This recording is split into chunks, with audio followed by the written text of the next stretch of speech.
بروی تربتم روزه کی میگرید کی میخندد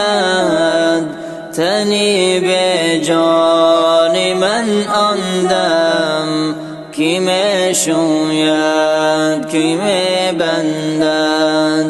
حریری پاک بیارندم کنم آن را کفن باشد لباس آخرین من عجب زیبا وطن باشد مثال شه سوار اکنون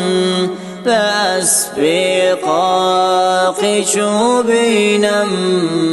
مرا از قرض این دنیا کی میپرسد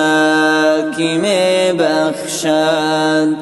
ودا ای خانه و ای در ودا ای همسر و مادر ودا ای قبلگاهی من ودا ای خواهر و دادر کنون من ره سپار هستم برای من دعا گوید نجاتم از عذاب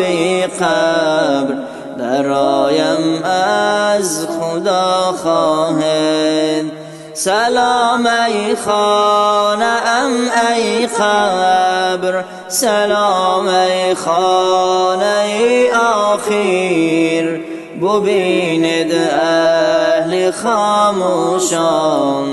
دلم این دم جگر خون است سلام ای خانه ام ای قبر سلام ای خانه آخر ببیند اهل خاموشان